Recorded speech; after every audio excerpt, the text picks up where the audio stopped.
नमस्कार दोस्तों, मैं प्रभात तिवारी और सार्थक क्लासेस में आप सभी लोगों का एक बार फिर से बहुत बहुत स्वागत है। दोस्तों आज के वीडियो में एक बार फिर से हम बात करने वाले हैं यूपीएचएससी एडी 51 के जीके पार्ट की प्रिपरेशन के अंतर्गत। और जो आज हमारा टॉपिक है वो है करंट अफेयर्स संबंधित। पार्ट 3 ऑलरेडी अपलोड किए जा चुके हैं और आज हम बात करेंगे पार्ट 4 में कुछ अन्य महत्वपूर्ण फैक्ट्स की जो कि आपके एग्जाम की दृष्टि से महत्वपूर्ण हो सकते हैं। तो चलिए स्टार्ट कर लेते हैं आज का वीडियो। तो पहले फैक्ट्स की हम शुरुआत करेंगे क्यूएस वर्ल्ड यूनिवर्सिटी रैंकिंग 2022। विश्व भर में 1000 शीर्ष संस्थानों में भारतीय संस्थानों की संख्या में वृद्धि हुई है, जिनकी संख्या पहले 22 होती थी। अब इस लिस्ट में भारतीय संस्थानों की संख्या बढ़कर 27 हो गई है। कुल 9 भारतीय संस्थानों को शीर्ष 500 में स्थान मिला है और ये 9 भारतीय संस्थान कौन कौन से हैं? तो इसमें IISc बेंगलोर के साथ ही साथ IIT दिल्ली, मद्रास, बॉम्बे, खड़गपुर, कानपुर, गुवाहाटी, रुड़की और इंदौर शामिल हैं। इसके अतिरिक्त 11वीं बार लगातार फर्स्ट रैंकिंग प्राप्त की है मैसाचुसेट्स इंस्टीट्यूट ऑफ टेक्नोलॉजी ने। इसके अतिरिक्त अगर हम टॉप 200 में भारतीय इंस्टीट्यूट की बात करें तो कौन कौन से हैं? तो पहला है ISc बेंगलुरु जिसकी रैंकिंग है 155, IIT बॉम्बे जिसकी रैंकिंग है 172 और तीसरा संस्थान है IIT दिल्ली जिसकी रैंकिंग है 174। तो ये 3 भारतीय संस्थान हैं जिन्होंने 200 के अंदर रैंकिंग प्राप्त की है। कुल 6 मापदंडों पर यह रैंकिंग तैयार की जाती है। अगला पॉइंट है बाल श्रम के खिलाफ विश्व दिवस। तो बाल श्रम के खिलाफ विश्व दिवस मनाया जाता है 12 जून को। वर्ष 2022 के विषय की अगर बात करें तो यह है बाल श्रम को समाप्त करने हेतु सार्वभौमिक सामाजिक संरक्षण। वह केंद्र शासित प्रदेश जिसे अभी हाल ही में राष्ट्रीय ई गवर्नेंस सेवा वितरण मूल्यांक यानी NESDA में प्रथम स्थान प्राप्त हुआ है।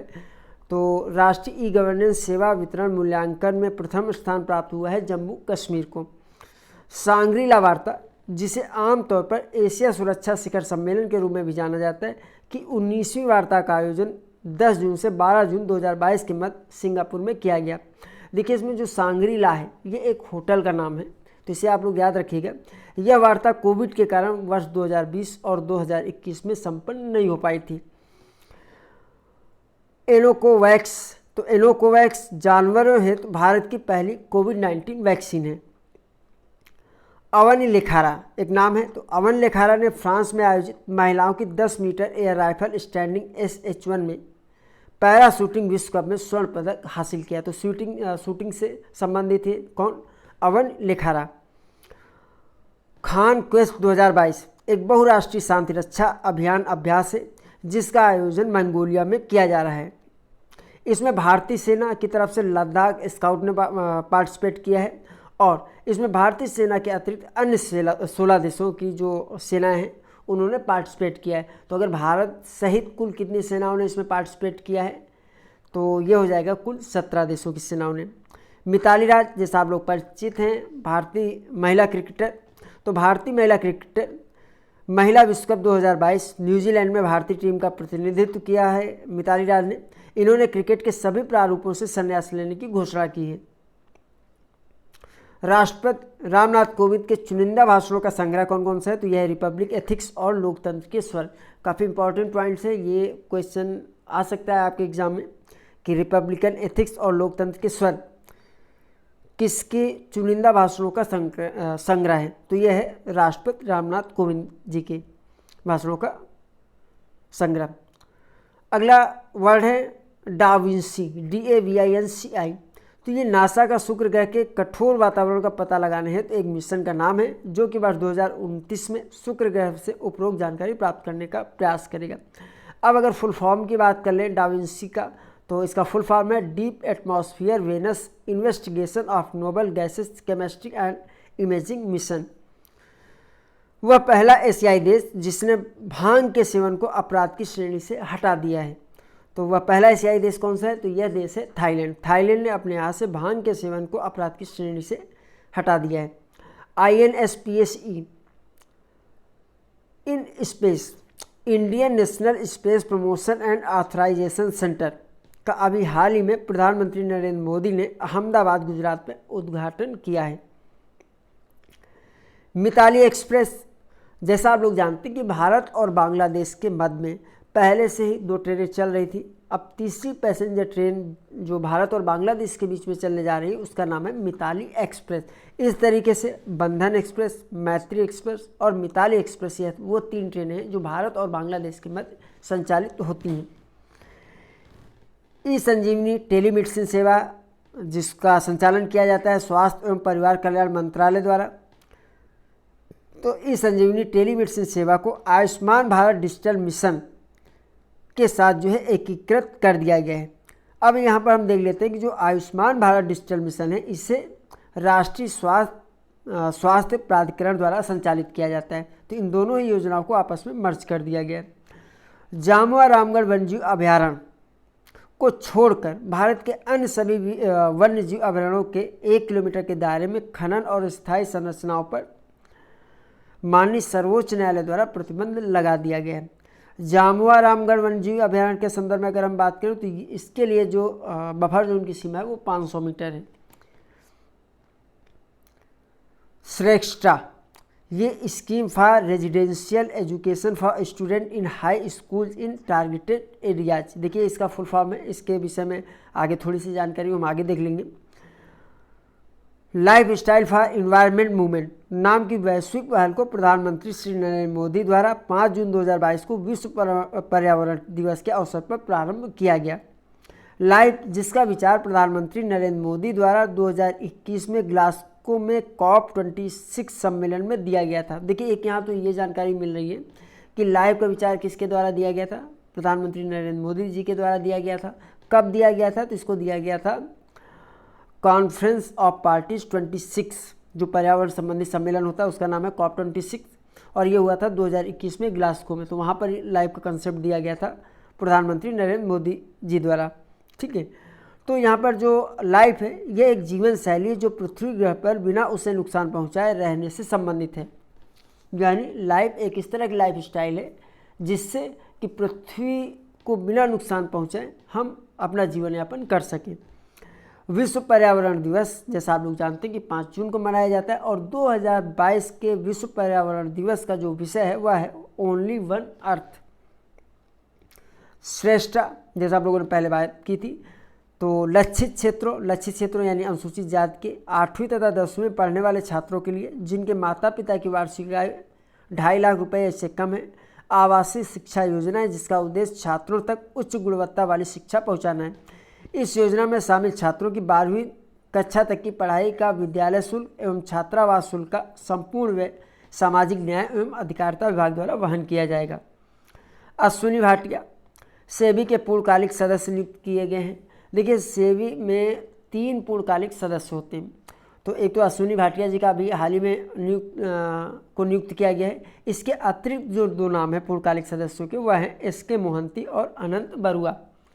एग्ज़ाम से पहले इसको ज़रूर आप अपडेट कर लीजिएगा। विश्व के पहले नैनो यूरिया प्लांट, ये लिक्विड नैनो यूरिया प्लांट है, को इफ्को द्वारा गुजरात के कलोल में निर्मित किया गया, जिसका अभी हाल ही में प्रधानमंत्री नरेंद्र मोदी द्वारा उद्घाटन किया गया था। तो ये क्वेश्चन बन सकता है कि विश्व के पहले लिक्विड नैनो यूरिया प्लांट का उद्घाटन इफ्को द्वारा भारत के किस राज्य में किया गया है, तो गुजरात में किया गया है। डैरेन सैमी क्रिकेटर हैं और ये पूर्व कप्तान है वेस्ट इंडीज़ के। पाकिस्तान को सेवाओं के लिए सितारा पाकिस्तान से सम्मानित किया गया डैरेन सैमी को। US डिपार्टमेंट ऑफ एनर्जी के ओक रीजनेशनल लेबोरेटरीज के लिए बनाया गया फ्रंटियर सुपर कंप्यूटर विश्व का सबसे तेज़ सुपर कंप्यूटर बन गया, जिसने फुकागू सुपर कंप्यूटर की जगह ली। अर्थात अभी तक जो सबसे तेज़ सुपर कंप्यूटर था वो कौन सा था, फुकागू था, लेकिन अब फुकागू का स्थान ले लिया है फ्रंटियर सुपर कंप्यूटर ने। तो इस तरीके से वर्तमान में वर्ल्ड का सबसे फास्टेस्ट कंप्यूटर की अगर बात करें तो उसका नाम है फ्रंटियर सुपर कंप्यूटर।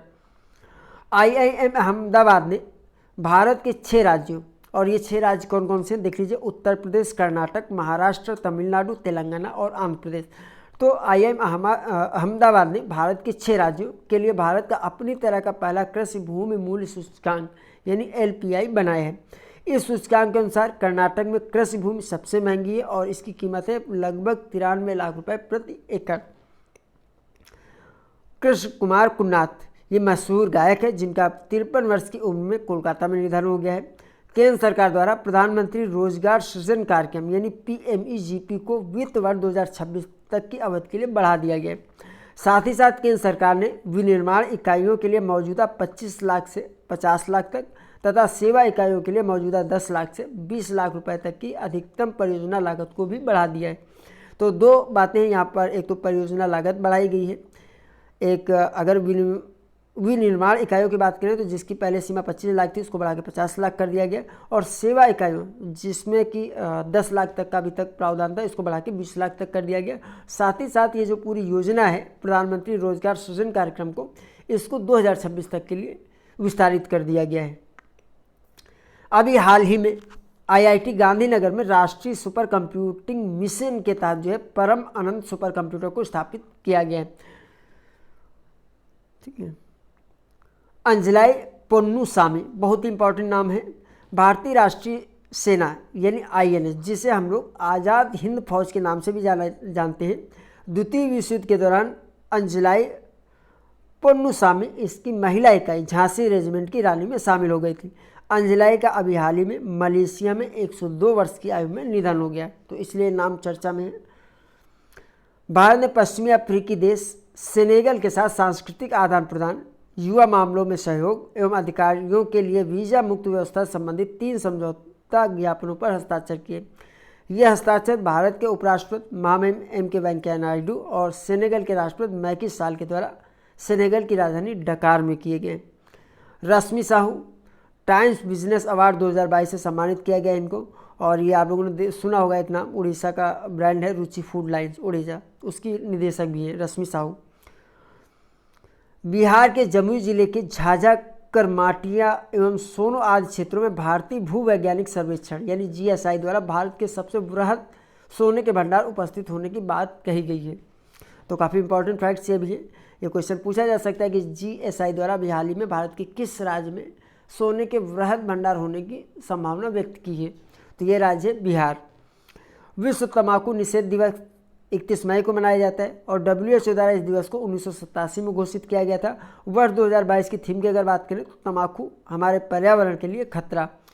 चीन के पश्चात धूम्रपान करने वाले व्यक्तियों की संख्या भारत में सर्वाधिक है, यानी भारत का नंबर जो दूसरे नंबर पर आता है। राष्ट्रीय सांख्यिकी कार्यालय द्वारा जारी आंकड़ों के अनुसार वर्ष 2021-22 के दौरान भारतीय अर्थव्यवस्था में 8.7% की वृद्धि हुई है। यानी जो राष्ट्रीय सांख्यिकी कार्यालय है उसने जो आंकड़े जारी किए हैं अभी हाल ही में, उसके अनुसार 2021-22 में भारत की अगर हम अर्थव्यवस्था में वृद्धि दर की बात करें तो यह थी 8.7%। तो दोस्तों आज की वीडियो में इतना ही। आपको बता दें कि अगर आप हमारे नए बैच में जुड़ना चाह रहे हैं तो नया बैच हमारा जुलाई में स्टार्ट होगा। उसके लिए आप हमारे व्हाट्सएप नंबर पर हमें मैसेज करके जानकारी प्राप्त कर सकते हैं। पहला जो हमारा बैच है वो कंप्लीट हो चुका है, तो अब जो भी एंट्री मिलेगी आपको तैयारी के लिए, अगर आप तैयारी करना चाहते हैं GK पार्ट की, तो हमारा जो नया बैच है उसके माध्यम से आप तैयारी कर पाएंगे। तो आज के वीडियो में दोस्तों इतना ही। हम आपसे फिर मिलते हैं अगले वीडियो में कुछ नई जानकारी के साथ। तब तक के लिए नमस्कार।